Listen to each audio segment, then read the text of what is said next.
Okay, so this is the new apartment that I'm in. It's very difficult to see behind me because cameras are what they are. And if you could see through that window, you wouldn't be able to see me. The light differentials being what they are. But I've moved to an apartment that has a beautiful view of Harrisburg. And it's relatively cheap, which is excellent. I'm a big fan of that concept. Just got done with doing the third performance, I should say, of Noises Off with Theater Harrisburg. The show went well. The review is out. The review is good.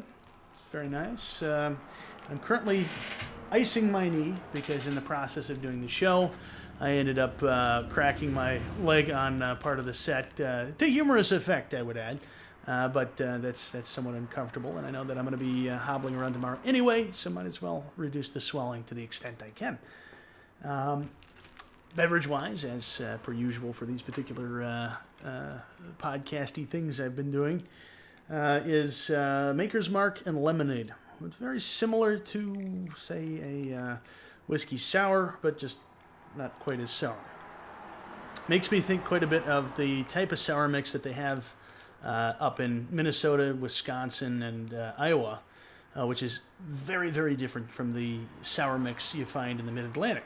If you order a whiskey sour out here in Pennsylvania, they're going to give you something that's very tart and may give you heartburn fairly quickly.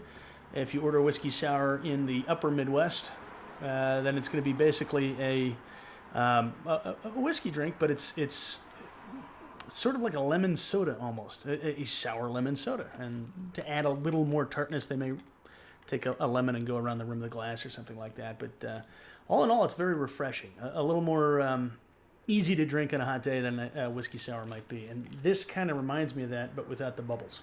So if I were to add bubbles to this, I think I would approximate the upper Midwest whiskey sour, which was and is a family favorite for the Thompson clan. That and gin and tonics, and these would, usually be imbibed while playing lawn darts, which have been technically illegal since 1986. But if you can find a set that's been grandfathered in, then you're good to go. And we've got a stockpile of maybe a dozen sets of lawn darts from various garage sales and so on, just because we knew that the ban was in effect and it's difficult to get them otherwise. I've actually imported a set from Sweden, but it was $72. Why do that to yourself if you can find them at a garage sale for like $5? So that's the way it goes. As far as lawn darts themselves, it's ridiculous that they get made illegal. I would say in large part because the tragedy, and it is a tragedy, that occurred to make them illegal was a kid threw one over a house. It hit another kid, and that other kid died. All right, terrible. I know. But there are so many things you could throw over a house, and if it hit another kid, the kid would die. If you threw a brick over the house, the brick would have killed the other kid, and the other kid would have died, and yet bricks are legal. It's the whole attractive nuisance thing. They're all colorful and whatnot, but you could make non-colorful lawn darts, and that might be a fair compromise or something like that. Honestly, they're not any worse than many, many, many other things. They're just fun. Lawn darts is fun. It's like horseshoes, but things don't bounce around. It's like bocce ball, but you're attacking something. My favorite lawn game, I'll say that, and that is heavily family induced, I'm sure, but so be it.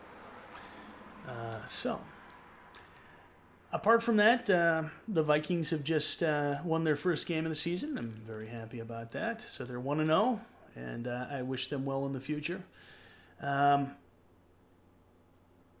long as our offensive line holds up this year, I think we'll be a good team, but we could say that for any of the past several years. So we'll see what the long run has to say. Apart from that, Kitty seems to be adjusting well. Let's see if you can see her there. If I turn right, If I turn left.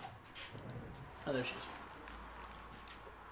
Kitten, you're on television again. All right, well, that's about it. So, cheers, and try not to jam your knees into railings.